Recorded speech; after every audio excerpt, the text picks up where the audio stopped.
Assalamualaikum warahmatullahi wabarakatuh. Selamat pagi, salam sejahtera untuk kalian semua. Hai anak hebat, kita jumpa lagi dengan Ibu Lilis. Pada hari ini kita akan belajar tentang tema 9, subtema 3, pembelajaran 3.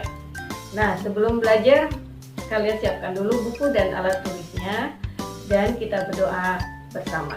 Berdoa dimulai. Ya, kita mulai pembelajaran 3 ya.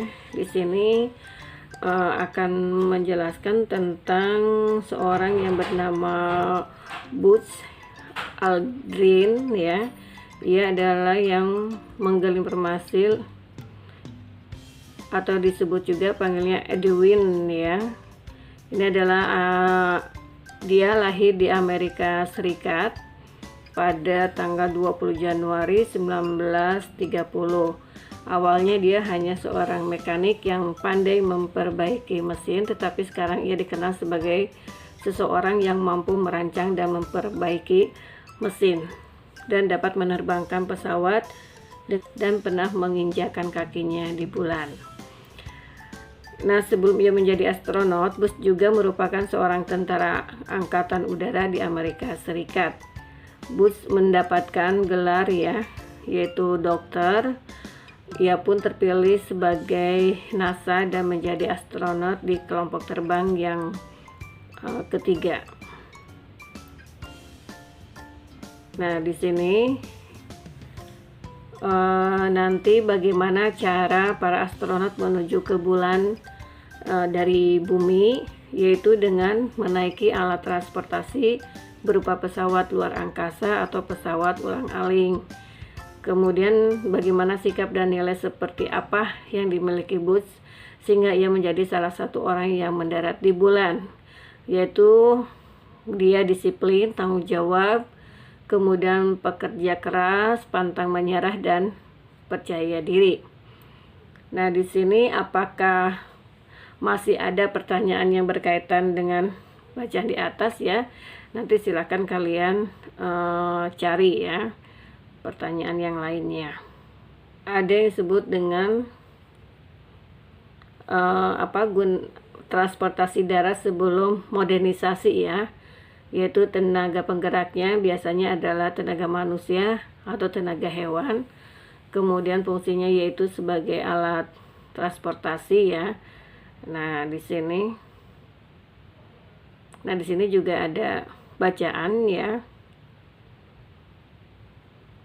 yaitu yang berjudul modernisasi teknologi transportasi ya. Perhatikan, ini adalah gambar alat transportasi ya, di sini semua ada. Jadi transportasi masa kini telah menunjukkan kemajuan yang pesat, baik transportasi darat atau air ya, dan udara.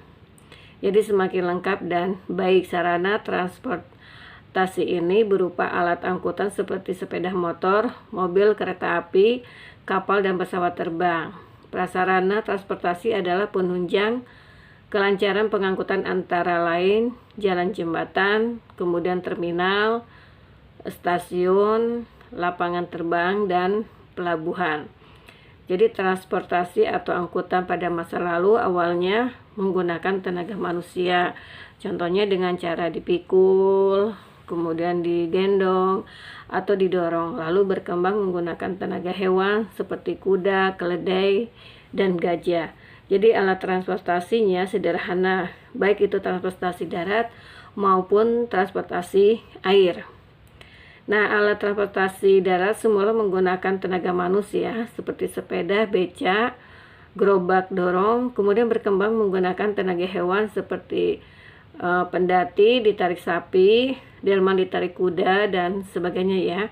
Jadi transportasi laut yang menggunakan tenaga alam atau angin, yaitu perahu layar. Ada juga transportasi laut yang menggunakan tenaga manusia ya, misalnya rakit atau perahu dayung. Nah, di sini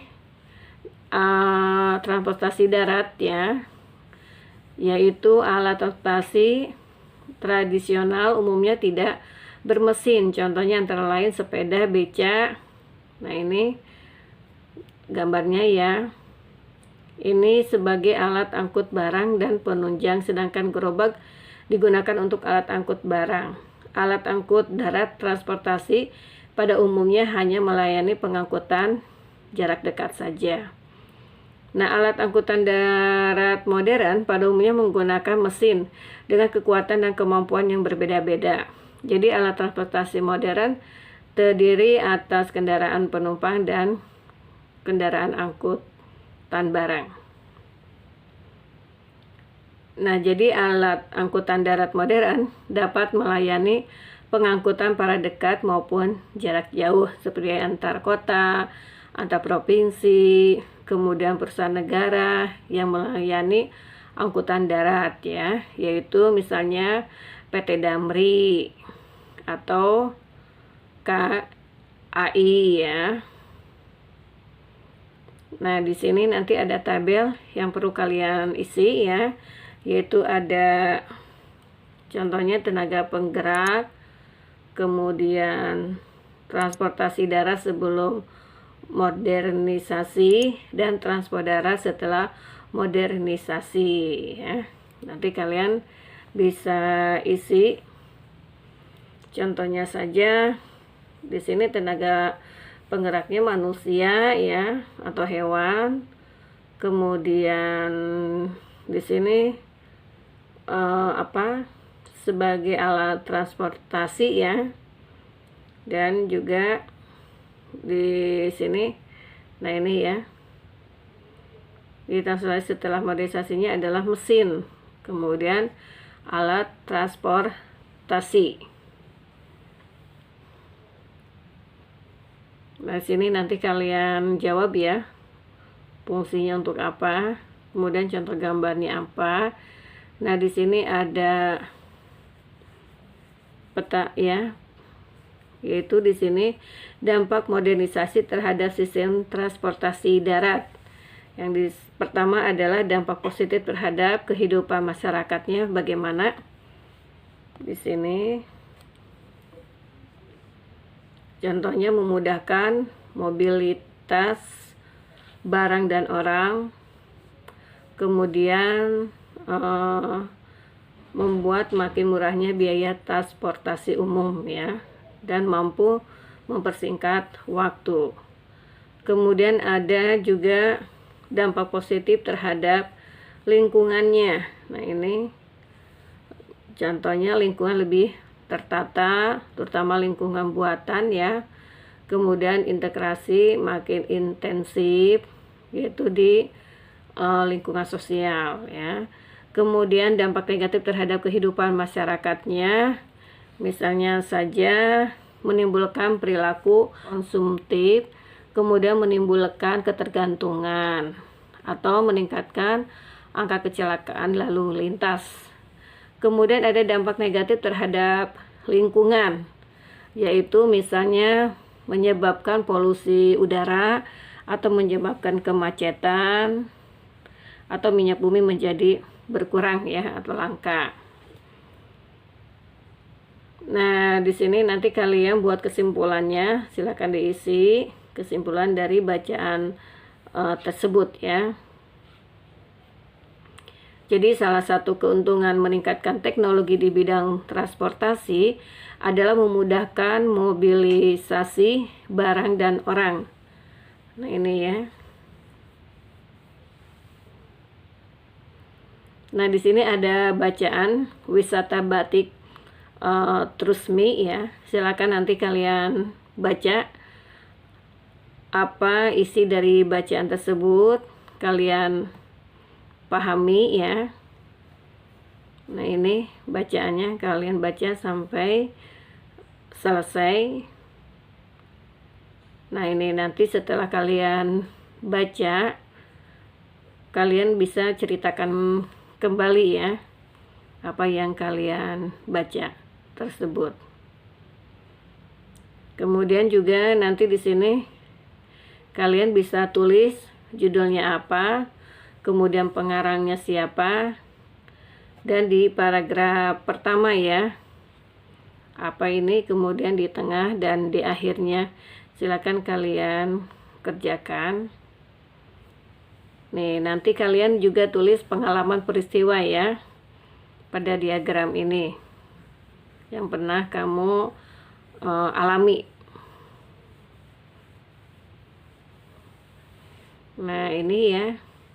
Di sini juga nanti ada bacaan, yaitu sebuah artikel yang berjudul Dampak Persatuan dan Kesatuan Terhadap Diri Sendiri ya. Jadi berbagai peristiwa persatuan kesatuan terjadi sekitar kita atau tanpa kita sadari, setiap peristiwa tersebut memberikan dampak terhadap lingkungan sekitarnya, baik itu individu, masyarakat, maupun terhadap bangsa dan negara, maupun kepada masyarakatnya. Kemudian ada dampak peristiwa persatuan dan kesatuan terhadap diri sendiri ya, adalah munculnya sikap tenggang rasa dan rasa senasib sepenanggungan ketika berbagai pihak bersepakat untuk menyatukan tujuan bersama. Jadi setiap anggota akan merasa diuntungkan karena tujuan bersama mereka tercapai. Nah, ini nanti ada ceritanya, silakan kalian baca sampai selesai. Setelah itu baru kalian jawab pertanyaan yang sesuai dengan bacaan tadi ya. Nah, di sini pertanyaannya, peristiwa persatuan dan kesatuan apa yang dijelaskan dalam bacaan di atasnya? Contohnya misalnya ketika berbagai pihak bersepakat untuk menyatukan tujuan bersama. Nah, dan selainnya ya, silakan kalian isi. Kemudian bagaimana dampak peristiwa tersebut terhadap setiap pihak yang terlibat, yaitu mampu mencapai tujuan, kemudian harapan dari masing-masing pihak ya. Nah, di sini nanti kalian menceritakan pengalaman. Ya, silahkan kalian ceritakan pengalaman kamu di depan teman-teman kamu. Untuk pelajaran hari ini Ibu cukupkan sampai di sini. Mudah-mudahan apa yang Ibu jelaskan kalian paham dan bermanfaat untuk kalian semua. Kita jumpa lagi dengan pelajaran yang lain. Tetap semangat, tetap belajar. Assalamualaikum warahmatullahi wabarakatuh.